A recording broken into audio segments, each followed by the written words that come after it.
Wuthering Heights, published November 24th, 1847. Volume 1, Chapter 4. What vain weathercocks we are! I, who had determined to hold myself independent of all social intercourse, and thanked my stars that, at length, I had lighted on a spot where it was next to impracticable.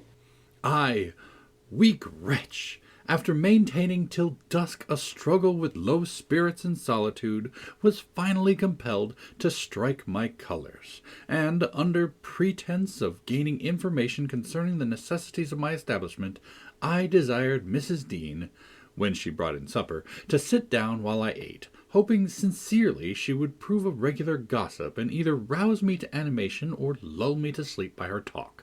"You have lived here a considerable time," I commenced. "Did you not say 16 years?"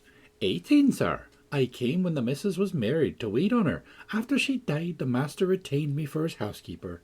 Indeed. There ensued a pause. She was not a gossip, I feared, unless about her own affairs, and those could hardly interest me. However, having studied for an interval with a fist on either knee, and a cloud of meditation over her ruddy countenance, she ejaculated, "Ah, times are great changed since then." "Yes," I remarked, "you've seen a good many alterations, I suppose." "I have, and troubles too," she said. "Oh, I'll turn the talk to my landlord's family," I thought to myself. "A good subject to start, and that pretty girl widow. I should like to know her history, whether she be a native of the country, or an exotic that the surly indigene will not recognize for kin." With this intention, I asked Mrs. Dean why Heathcliff would let Thrushcross Grange, and preferred living in a situation and residence so much inferior. "Is he not rich enough to keep the estate in good order?" I inquired. "Rich, sir," she turned. "He has nobody knows what money, and every year it increases. Yes, he's rich enough to live in a finer house than this, but he's very near close-handed, and if he had meant to flit to Thrushcross Grange as soon as he heard of a good tenant, he could not have borne to miss the chance of getting a few hundred more. It is strange people should be so greedy when they are alone in the world." "He had a son, it seems." "Yes, he had one. He's dead." "And that young lady, Mrs. Heathcliff, is his widow?" "Yes." "Where did she come from originally?" "Why, sir, she is my late master's daughter. Catherine Linton was her maiden name. I nursed her, poor thing. I did wish Mr. Heathcliff would remove here, and then we might have been together again." "What, Catherine Linton?" I exclaimed, astonished, but a minute's reflection convinced me that it was not my ghostly Catherine. Then, I considered, my predecessor's name was Linton. It was. "And who is that Earnshaw, Hareton Earnshaw, who lives with Mr. Heathcliff? Are they relation?" "No, he is the late Mrs. Linton's nephew." "The young lady's cousin, then?" "Yes, and her husband was her cousin also, one on the mother's, the other on the father's. Heathcliff married Mr. Linton's sister. I see the house at Wuthering Heights has Earnshaw carved over the front door. Are they an old family?" "Very old, sir, and Hareton is the last of 'em, as our Miss Cathy is of us, of the Lintons." "Have you been to Wuthering Heights?" "I beg pardon for asking, but I should like to hear how she is." "Mrs. Heathcliff? She looked very well, and very handsome, yet I think not very happy." "Oh dear, I don't wonder. And how did you like the master?" "Rough as a saw edge, and hard as a whinstone. The less you meddle with him, the better. He must have had some ups and downs in life to make him such a churl. Do you know anything of his history?" "It's a cuckoo, sir. I know all about it, except where he was born, and who were his parents, and how he got his money. At first, and Hareton has been cast out like an unfledged dunnock, the unfortunate lad is the only one in all this parish that does not guess how he has been cheated." "Well, Mrs. Dean, it will be a charitable deed to tell me something of my neighbours. I feel I shall not rest if I go to bed. So be good enough and sit and chat an hour." "Oh, certainly, sir. I'll just fetch a little sewing, and then I'll sit as long as you please. But you've caught cold. I saw you shivering, and you must have some gruel to drive it out." The worthy woman bustled off, and I crouched nearer the fire, My head felt hot, and the rest of me chill. Moreover, I was excited, almost to a pitch of foolishness, through my nerves and brain. This caused me to feel not uncomfortable, but rather fearful, as I am still of serious effects from the incidents of today and yesterday. She returned presently, bringing a smoking basin and a basket of work, and, having placed the former on the hob, drew in her seat, evidently pleased to find me so companionable. "Before I came here," she commenced, waiting no further invitation to her story, "I was almost always at Wuthering Heights, because my mother had nursed Mr. Hindley Earnshaw, that was Hareton's father, and I got used to playing with the children. I ran errands too, and helped to make hay, and hung about the farm, ready for anything that anybody would set me to. One fine summer morning, it was the beginning of harvest, I remember, Mr. Earnshaw, the old master, came downstairs, dressed for a journey. After he had told Joseph what was to be done for the day, he turned to Hindley and Cathy and me, for I was sat eating my porridge with them, and he said, speaking to his son, 'Now, my bonny boy, I'm going to Liverpool today. What shall I bring you? You may choose what you like, only let it be little, for I shall walk there and back, 60 miles each way. That is a long spell.' Hindley named a fiddle, and then he asked Miss Cathy. She was hardly 6 years old, but she could ride any horse in the saddle, and so she chose a whip. He did not forget me, for he had a kind heart, though he was rather severe sometimes. He promised to bring me a pocketful of apples and pears, and then he kissed his children good-bye and set off. It seemed a long while to us all, the 3 days of his absence, and often did little Cathy ask when he would be home. Mrs. Earnshaw expected him by supper-time on the 3rd evening, and she put the meal off hour after hour. There were no signs of him coming, however, and at last the children got tired of running down to the gate to look. Then it grew dark. She would have had them to bed, but they begged sadly to be allowed to stay up, and just about 11 o'clock the door latch was raised quietly, and in stepped the master. He threw himself into a chair, laughing and groaning, and bid them all stand off, for he was nearly killed. He would not have such another walk for the 3 kingdoms. And at the end of it, to be flighted to death, he said, opening his greatcoat, which he held bundled in his arms. "See here, wife, I was never so beaten with anything in my life, but you must e'en take it as a gift of God, though it's as dark almost as if it came from the devil." We crowded round, and over Miss Cathy's head I had a peep at a dirty, ragged, black-haired child, big enough both to walk and talk. Indeed, its face looked older than Catherine's, yet when it was set on its feet, it only stared round and repeated over and over again some gibberish that nobody could understand.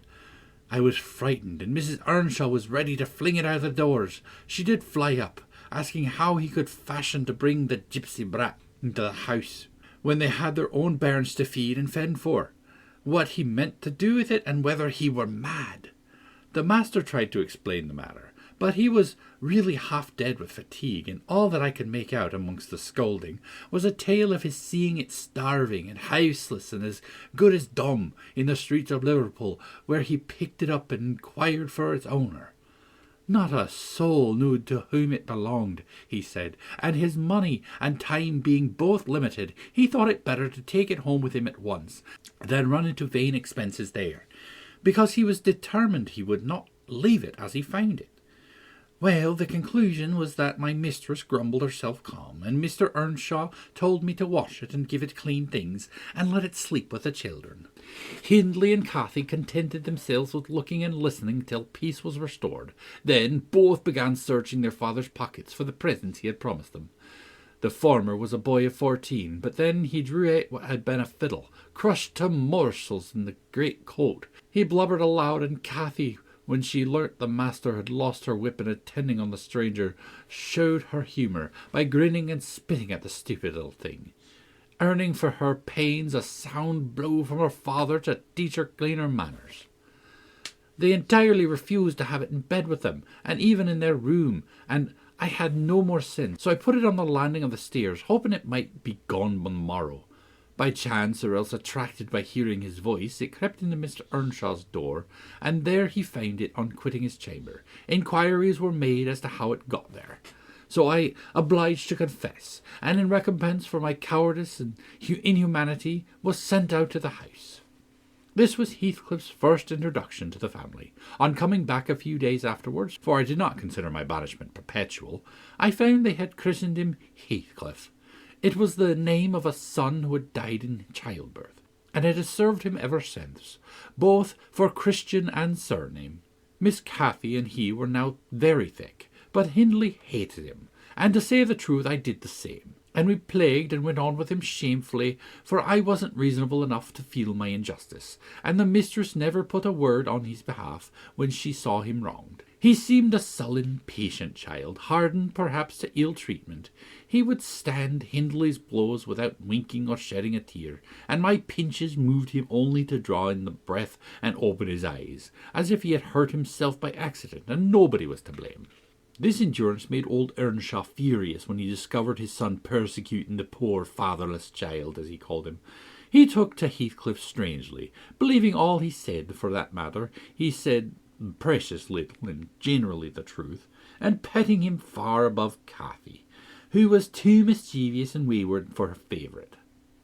So, from the very beginning, he bred bad feeling in the house, and at Mrs. Earnshaw's death, which happened in less than 2 years after, the young master had learnt to regard his father as an oppressor rather than a friend, and Heathcliff as a usurper of his parents' affections and his privileges, and he grew bitter with brooding over these injuries. I sympathised a while, but when the children fell ill of the measles, and I had to tend them all, and take on me the cares of a woman at once, I changed my ideas. Heathcliff was dangerously sick, and while he lay at the worst, he would have me constantly by his pillow.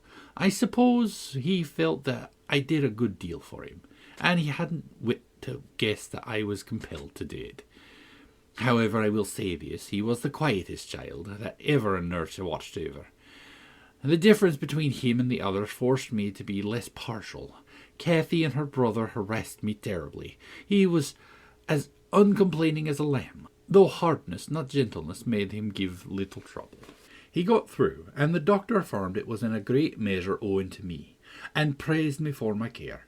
I was vain of his commendations, and softened toward the being by whose means I earned them, and thus Hindley lost his last ally.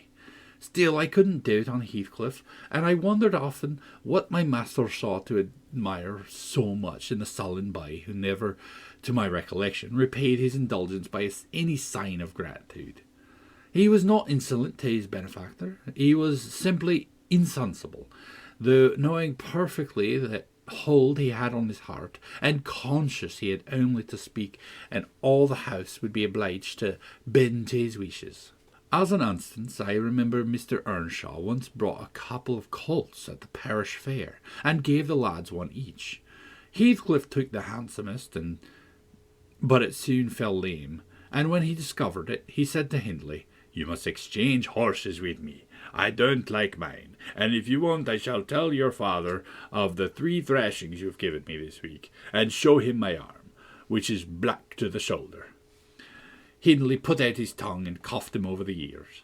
You'd better do it at once," he persisted, escaping to the porch. They were in the stable. "You'll have to, and if I speak of these blows, you'll get them again with interest." "Off, dog!" cried Hindley, threatening him with an iron weight, used for weighing potatoes and hay.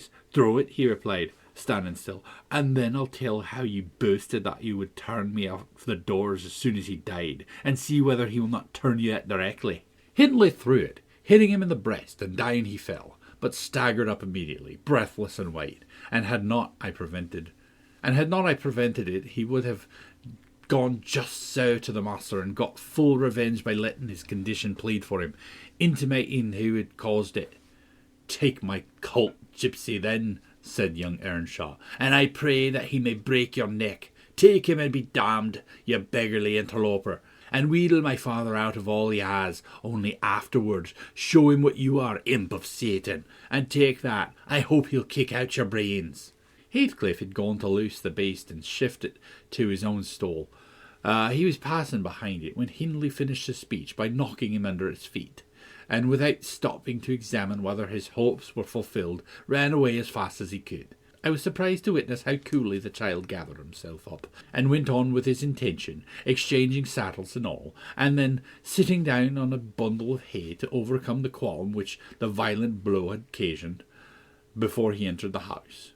I persuaded him easily to let me lay the blame of his bruises on the horse. He minded little what tale was told, since he had what he wanted. He complained so seldom, indeed, of such stirs as these, that I really thought him not vindictive. I was deceived completely, as you will hear. End of chapter 4.